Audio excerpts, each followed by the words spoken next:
Thank you all for joining us for this exciting opportunity to celebrate the MOU between NOAA and the Climate Mayors.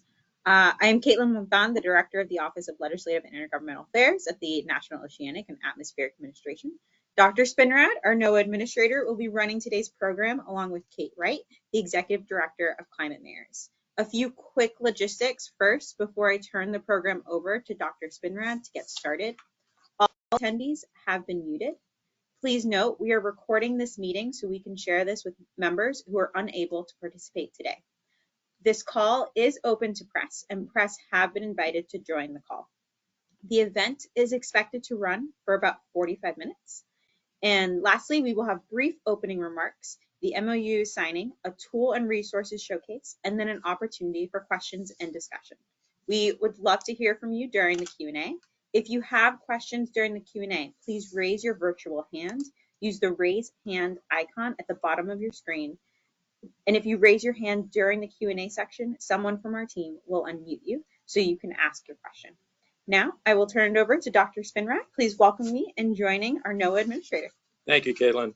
Good afternoon to everyone. While I can't see you all, I will say I'm delighted that we've been able to set this up and have you all join us for this event. I do want to take a minute and just introduce some of my team who worked hard to make this happen.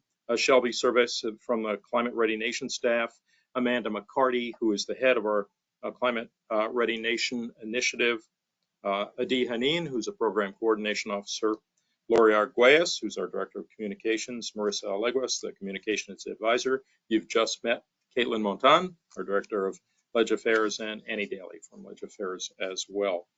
So I want to thank Mayor Bibb and all of the mayors who are in the virtual room with us. This has actually taken about a year. And in fact, Mayor Rhodes Conway, I know you're on, and you may recall it was about a year ago we met with the Deputy Secretary, and I couldn't be more happy with regard to how far we've come in the year since we first had that meeting. It is a celebration today. We'll be able to celebrate the signing of the agreement. We're going to formalize that memorandum. And of course, the memorandum is worth what we choose to do with it. And so what we're going to try to do here today is obviously the formality of signing the agreement, but also talk a little bit about what we can do once we have this agreement underway. We all care about the issues of climate resilience, and that's really at the heart of what we're trying to do in this agreement. And I would say even before we signed the agreement, I, on behalf of NOAA, have been trying to bring many others into the fold. My intent is to use my own normal business as I travel across the country, visit sites where we're making investments in the bipartisan infrastructure law, the Inflation Reduction Act, and use this as an opportunity to talk with new partners about how we can work, especially with mayors. Just a couple of weeks ago, for example, we were dedicating a new national marine sanctuary up in Oswego, New York, and I had the opportunity to talk with the mayor. Oswego is not a very big town. It's only about 18,000 people, as I recall. But in conversation with the mayor, I brought up some of the ways that we're trying to work with all of you and how to dovetail federal solutions to meet local problems. If you will, the bad news was that the mayor of Oswego was not familiar with climate mayors. And so I think one of the things I want to try to do is help get the word out about what Climate Mayors is doing. The good news is that he was extremely interested in getting involved. So part of the reasons I'm excited about codifying this agreement is it allows me, if you will, to proselytize a little bit on behalf of the Climate Mayors and talk about the value of Climate Mayors as a connective tissue between federal programs and local solutions. I've made a point as I travel around the country to try to strengthen some of the relationships with local leaders who do obviously have an ear to the ground and try to identify what's working in terms of federal engagement and also, quite honestly, what's not or what could be improved. About a month ago, I had a terrific meeting with several of the mayors in the Portland, Oregon area, including the mayors from Tigard, Tualatin, Vancouver, Mosier, and staff from the Portland mayor's office. And Mayor Lube, I believe you've joined us from Tigard. I am delighted that you've been able to join. And I know you're going to join us in terms of moderating some Q&A. So it'll be good to see you again. It's great to have you here with us today. We have acted to build that connective tissue. It's something we try to do across all levels of government and also to involve our private sector partners. You can't see my lapel pin very clearly, but if you could, you would see it says NOAA and it says Department of Commerce. We are a bureau within the Department of Commerce, and I take very seriously our role associated with economic development as well. And we firmly believe we can engage in environmental stewardship and bolster economic development. Working together in this mode of connective tissue is really critical because even though the impacts of some of the climate challenges that we're dealing with may look a little different in each community, effectively we're all fighting the same battles. For example, as temperatures continue to rise across the country, we're seeing a lot of extreme events. We just did a White House meeting last week on extreme heat impacts, extreme heat and health, in fact, in all areas of the country. And already in 2024, as of last week, there have been 20 weather and climate disasters, each with losses over $1 billion, compared to, say, 4 decades ago at this time, we would have seen only 6 in any particular year. August of this year was the Earth's 15th consecutive month of record heat. Think about that. Phoenix, for example, has experienced triple-digit heat for 109 straight days. Throughout this record hot summer, NOAA was in high gear working with local leaders like all of you to deliver the kind of products and services and tools that communities need to face these perils, these impacts. Between our urban heat campaigns and the announcement of our new centers for heat resilience communities and collaborative heat monitoring, we're really scaling up our support to help communities deal with some of these extreme heat events. In fact, just last week, we released a $200,000 IRA-supported funding project to help communities prepare for extreme heat with simulated emergency drills we call heat tabletop exercises. We talk about a climate-ready nation at NOAA. It's one of the pillars of our strategy. We cannot have a climate-ready nation without having climate-ready communities, and mayors are mission critical to our work to shore up a climate-ready nation. I will share with you my bias. I really like working with mayors across the board because you are in it to make a difference. You are part of the local communities. Every mayor, regardless of political alignment, is clearly focused primarily on what's good for their community. The climate mayors represent 48 states and over 70 million Americans. We've been able to move the needle because of your partnership. And I want you to know that NOAA will continue to work with you, and to the extent we can, we'll have your back. I also want to continue to do what I can to grow the network with climate mayors, and that's another part of the reason why I'm excited about signing on. Bring stories back to DC from on-the-ground stakeholders who are asking for more resilience funding investments. This is what I call the back pressure. It's one thing for us to say we need, as a federal agency, we need to make these investments. It's another thing to be able to demonstrate and substantiate the demand signal, if you will, for this kind of work. I'm hoping that we can count on you for advocacy for NOAA's resources, like our climate.gov website, where you can find useful tools. A little later in today's session, I'll have an opportunity to briefly give you some sense of what those tools look like, things like the climate mapping for resilience and adaptation tool. And you'll get a chance of how you can use this website for access to all of the federal government's resources in this space. This stuff can get pretty geeky pretty quickly, and I've been accused of being a pointy-headed scientist. I take that as a badge of honor, in fact, and talking about how we're taking the best science and translating it in tools that you can use, and also demonstrating to you that we can help provide the technical assistance. So whether it's forecasting or fisheries or one of our many 122 weather forecast offices, we are in your backyard. So it's more than just our presence here in Washington. In fact, 2/3 of our workforce is distributed throughout the rest of the country. Mayors are special. You're special because you're embedded in the communities, deeply connected to what's needed on the ground. You are a good neighbor turned change maker. As we look towards our work ahead, we have 2 complementary goals associated with this agreement. One is to reach new milestones of resilience through the kinds of investments that we have made and will make, and through innovation, and by taking action. And then the second is to find progress by being loud about what we're trying to do and who we're trying to meet, and talk about the solutions that are needed and the ones that are already on the ground. So there's a bit of, if you will, marketing, or letting people know that these tools are out there and we have the capability as a federal agency working with local communities to make change. The MOU we're going to sign today really symbolizes that collective agreement to both minimize contributions to climate change and also mitigate its impact on our cities. It's also, I would point out, a perfect way to kick off Climate Week, some of the programming going on next week. I'll be there for the most of the week. I do hope I get a chance to meet some of you as you represent your cities and communities' interests. And with that, let me turn it back over to you, Kate.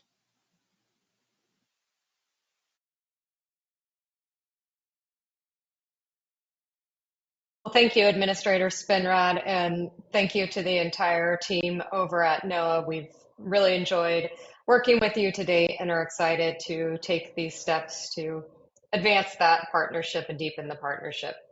It's an honor to be here on behalf of Climate Mayors and our entire coalition in our efforts to advance local leadership and prepare and respond to the impacts of climate change. We're really excited about this collaboration. Your expertise and tools are invaluable to our efforts and to our members across the nation. The signing of this MOU between Climate Mayors and NOAA reflects the power of leadership at all levels of government, coming together to solve one of the most urgent challenges of our time. As mayors, we see the impacts of climate change every day: extreme weather, rising sea level, wildfires, droughts, heat waves, all threatening our infrastructure, our public health, and our cities. This MOU provides our members increased visibility to NOAA's critical climate data, advanced weather forecasting, and world-class scientific research, empowering us to make data-driven decisions that will protect our communities. It establishes a formal framework for collaboration on climate adaptation, mitigation, preparedness, and response, allowing us to act quickly and effectively as the impacts of climate change continue to unfold. This MOU emphasizes environmental justice and equity, ensuring that all communities, especially those historically underserved or disproportionately impacted, benefit from our collaborative work. Our focus will be on ensuring that frontline communities and vulnerable populations are not left behind as we invest in climate resilience. This agreement will provide opportunities for mayors to access important data and insights that will inform local decision-making and offer mayors the chance to provide feedback on best practices and lessons learned and contribute to the body of knowledge that will inform federal policy. As the administrator said, we have enjoyed the opportunity to do some of this work already with our meetings that we've had in DC, along with US Conference of Mayors, and are excited to really build on some of those initial conversations. And we will be at Climate Week as well, so hopefully we'll have a chance to connect out there. At the core of the agreement, we're hoping to leverage NOAA's climate science and our members' on-the-ground leadership to drive meaningful change in cities nationwide. Together, we can enhance the effectiveness of climate action plans and boost the resilience of our communities.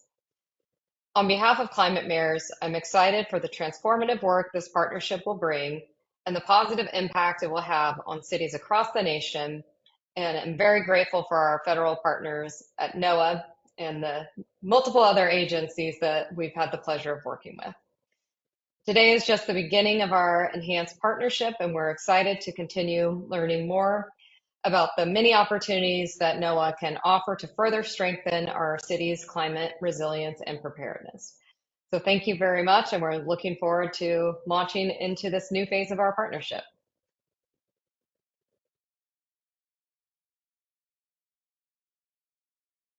And I believe we have a video that will be queued up from our chair, Mayor Bibb of Cleveland.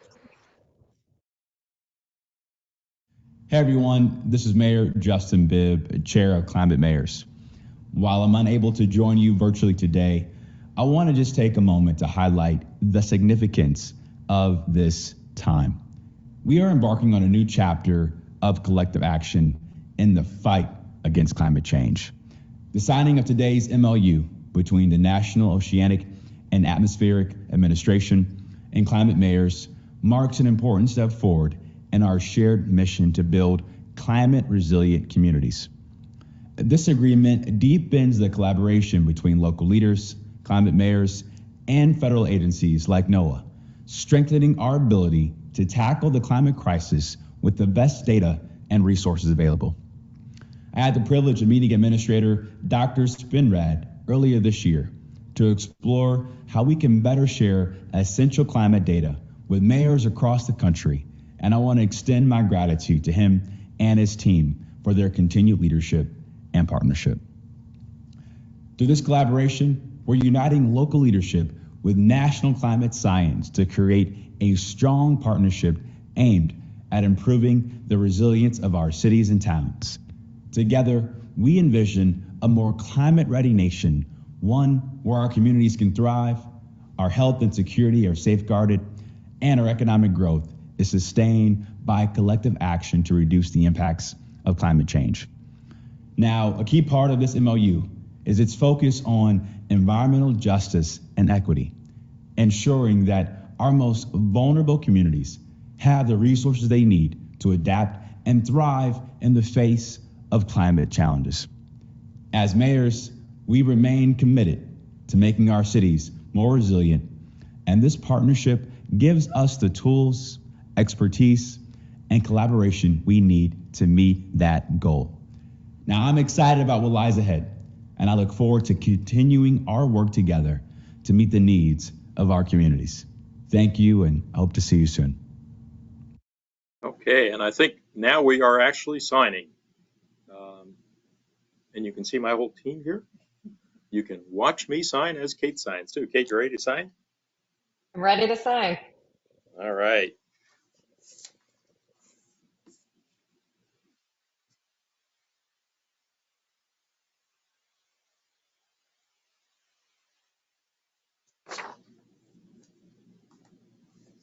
There we go. Done. Great. All right. Thanks, Kate. Thank you for your partnership. So I think the next step is I was going to take some time and run through a little bit of a demo, and then we're going to open it up for Q&A. Obviously, I'm still a student driver on this camera here. Apologies for that. We'll get focused in a little bit. But mostly we're going to pull up on the screen some slides to give you some screenshots of some of the products and services. So let's go ahead and do that, and I'll jump right in. Looks like we're good to go. Okay. So as a result of now having this MOU, we thought we would talk about some of the resources that we've got at NOAA. And when I say we, in this case, a lot of times it's NOAA, a lot of times it's the full federal government. The point is, you really shouldn't care where you're getting these products from, but that you can go to the sites, the portals, and get what you need to support the kind of climate resilience work that you're all doing in your communities. We're concerned about having climate products that are more targeted and tailored for your needs. And that's really what builds our vision that we call the Climate Ready Nation. The data that we use to put into these products really need to be specific and actionable.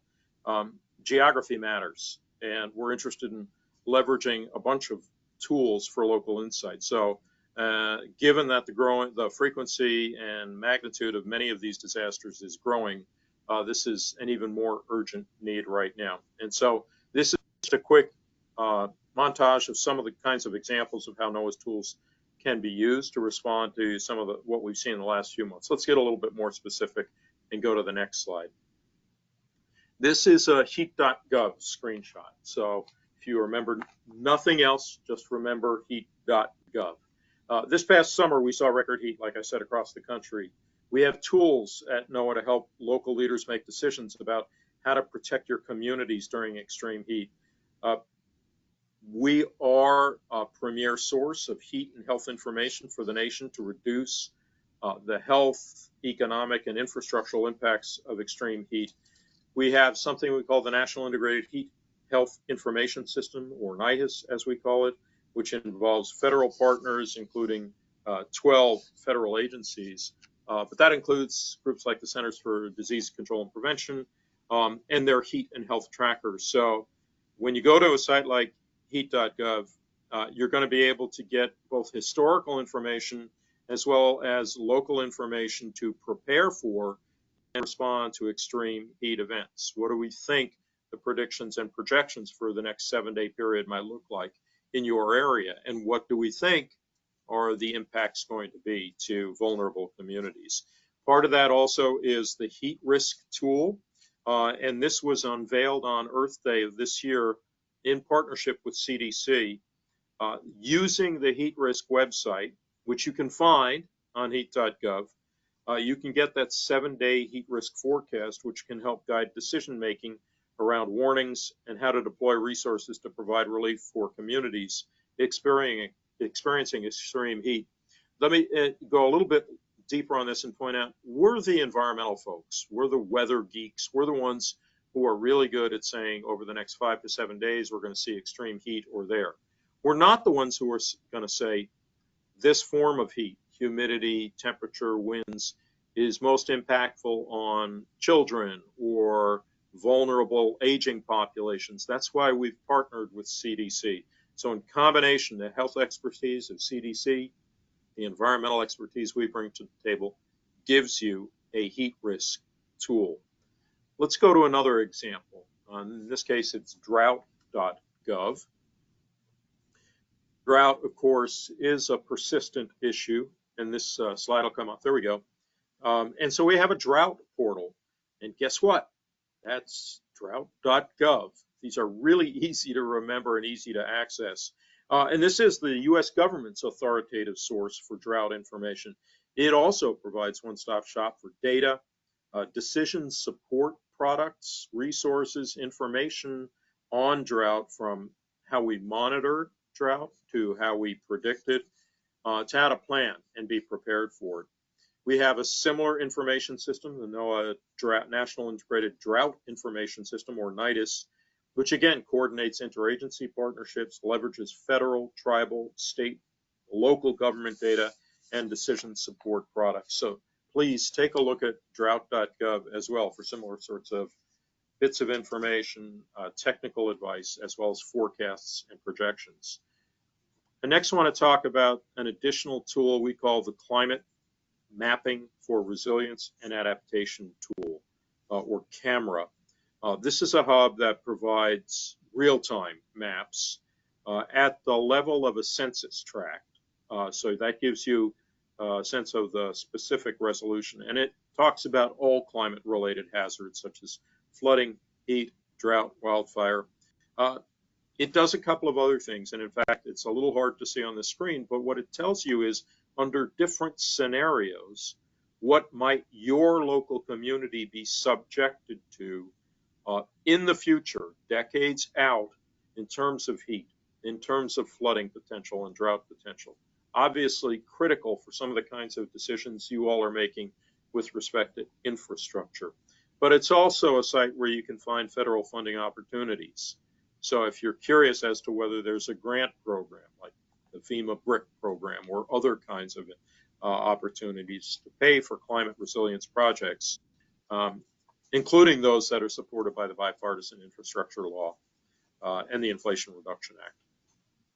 If we move to the coasts, one of the key issues with coasts obviously is sea level rise, inundation, and this digital coast product addresses some of the challenges we've got in parts of the country that are dealing with hurricane flooding, storm surge. You know, our first hurricane of the 2024 Atlantic season, Hurricane Beryl in July, impacted so many of the Gulf Coast and Caribbean communities, and leaders who were concerned about things like storm surge and flooding impacting your residents' ability to do things like get to work, keep the schools open or not, keep the airport operating. The Digital Coast website can really be helpful to identify areas where there's a frequent coastal flooding and sea level rise inundation. I know in the Bay Area and San Francisco, for example, using Digital Coast has turned out to be enormously valuable for some of the main freeway closures, getting prepared for them, getting in front of the challenges that they would see when there's storms coming in. And as you can see here, you've got a capability, it's dynamic. You can use a slider to view simulations of sea level rise in a particular location. I want to take a minute. Yeah, let's go to that next slide, please. Because it's one thing to say, okay, go to the website, you can get what you want, but we are also responsive and sensitive to the issue of a lot of times it's about being able to reach out to a subject matter expert. And we have an extensive footprint throughout the country. We are in your state. In many cases, we are in your city. This map shows the size of our footprint. Obviously, there's some areas, the DC area, Denver, Boulder, Colorado, Seattle, where we have larger numbers of people, but we've got NOAA staff across the country who are there to help with technical assistance. And these are people who may be in anything from a fisheries science center or laboratory or a cooperative institute at a university or one of our 122 weather forecasts offices as well. We also have organized our agency around a regional collaboration network. And that's what you see here. We've broken up the country into these regions. We have 8 teams led by senior staff in the region. These are people who very likely know some of your staff, certainly know most of the gubernatorial staffs throughout the states. It's a network of more than 500 professionals that really enhance our capacity at NOAA to serve the needs of local communities. And the Regional Collaboration Network addresses regional challenges by connecting people and resources within the region and with headquarters in ways that are really pretty rich with regional insight. It's our way of understanding what the nuances and particular needs of a region are. You can get more information. There's a QR code in the upper right, and you can also go to the NOAA website to get more information there. The next slide actually gives you specific information along with that QR code to contact the lead staff member. I would suggest you take a look at that, maybe photograph it, certainly get that information off the QR code. Absolutely feel free to reach out to that contact. These are folks whose job is mostly about being contactable and contacting local leaders, local government offices. We just launched a website with all the resources that would be needed for reaching out by local decision makers. The QR code on the slide is going to link you to that particular website. And I think that gets us to the last slide. Or is that the last slide? That is the last slide. Okay, yeah, thank you. Again, thanks for taking some time to listen. Wanted to give you a real quick tour of the kind of products we've got, where to find them, who to talk to. So it's the who, what, where, when, and why. And it's not just, hey, go here and get the information. We also are curious to hear what your needs are. We have to prioritize our development of new products and services. And the best way for us to do that is if we know that particular areas, particular communities are in need of a different kind of product. So with that, I'm going to stop, and I think we'll get into the Q&A session. Yeah. Hi, Dr. Spinrad. It's so nice to see you again. Thank you for having me today. Thanks for joining us. Yeah, I'm excited to be here on this historic day for the MOU signing. And I really want to thank you for meeting with us in Portland a month ago. You specifically met with us climate mayors and you showed us a lot of those tools, but it really shows the commitment you have to working with mayors and strengthening our partnership. And the most important exchange of information was you asked us what's working for us as mayors, what do we need help with? And that partnership is really key if your city is maybe a little smaller like mine and doesn't have the money to have our own dedicated staff for this. So thank you so much.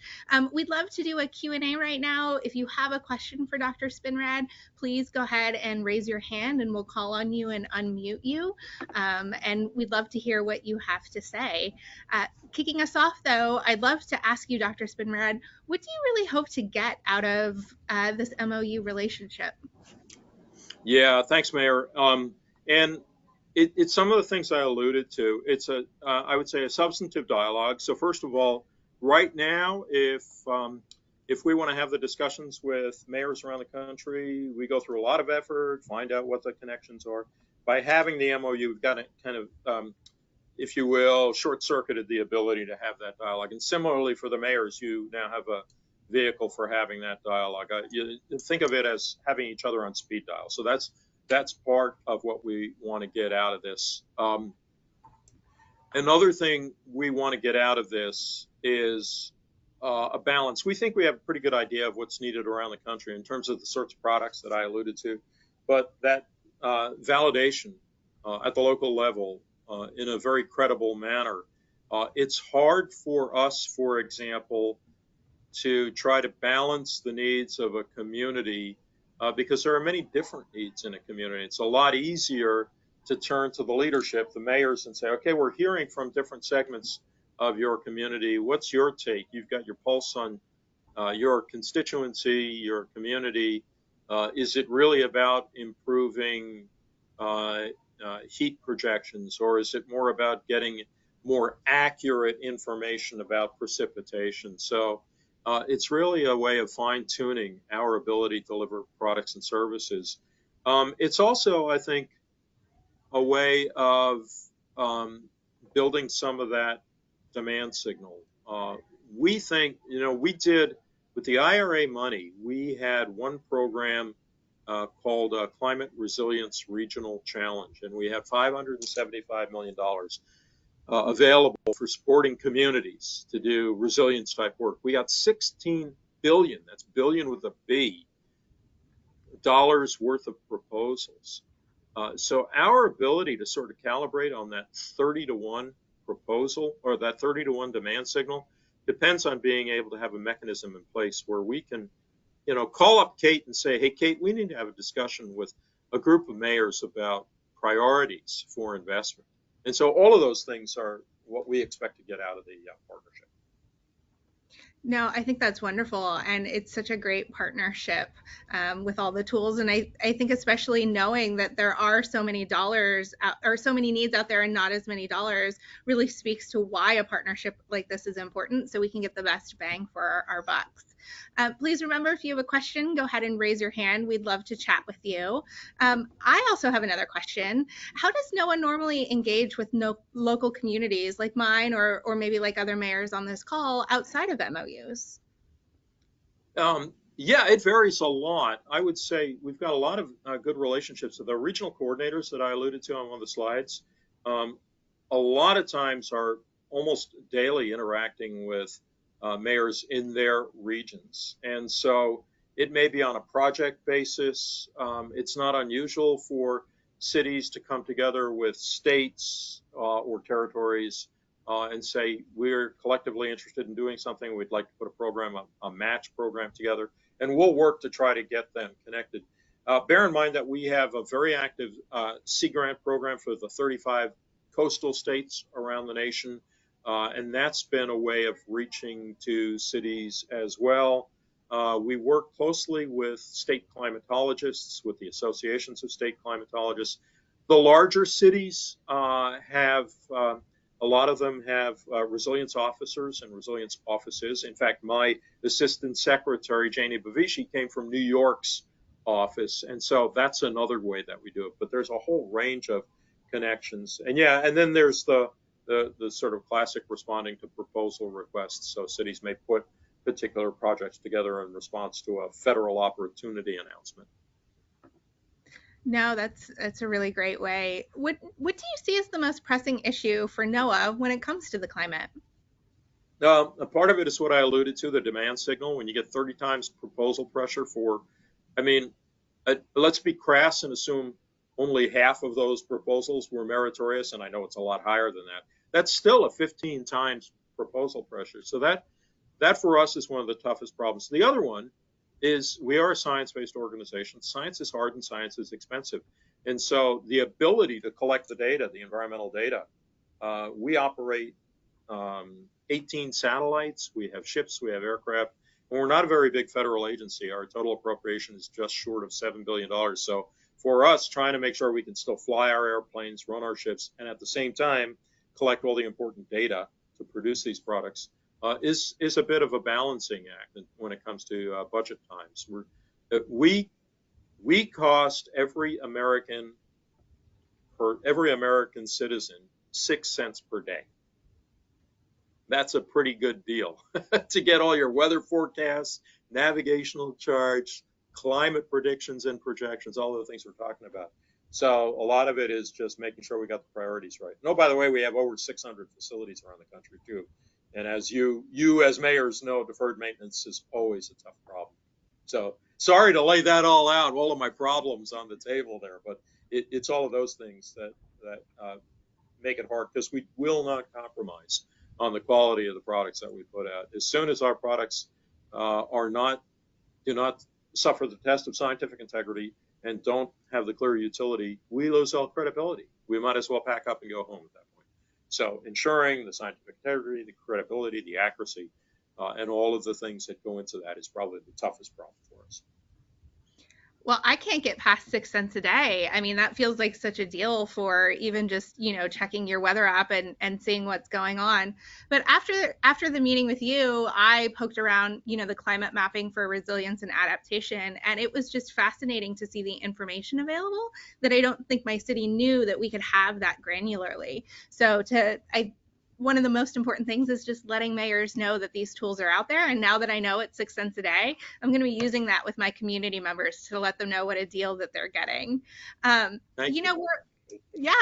sort of in a potential transition time, and we're signing this really important MOU. So how does an MOU work when we have a transition in administration? How are we going to make sure there's continuity regardless of who's going on? Yeah, that's a great question. Thank you for that. And the beauty of the MOU is it's there. I've signed it not as an appointee of President Biden. I've signed it as the NOAA administrator, regardless of who is sitting in this chair in the next administration. This MOU is an agreement between our respective organizations. Now, it probably varies from administration to administration in terms of how they may choose to use it. But if there's any question that in a change of administration, this thing becomes invalid and has to be re-upped, no, absolutely not. This thing has an anniversary. I think we've been 5 years in this one. So this is a 5-year MOU, which is pretty cool when you think about it, because it actually will cover effectively 3 administrations, right? And so it's there for the duration, and we will have the opportunity to re-up it in 5 years too, based on how it works. We're going to learn some lessons about how to work differently or better. We can build annexes on it as we choose for specific projects. If there's things that we think we want to add on, we can do that. But I rest assured, no matter what happens in this upcoming election, this MOU is solid. Well, that's really great to hear. And I'm excited to see all the things that we can do in partnership over the next 5 years. Thank you for the Q&A portion. We really appreciate you answering our questions and everything that this MOU has and everything we can accomplish. Thank you. I look forward to working with you and all the rest of the mayors. And I will continue to ask mayors as I go around whether they are climate mayors or not.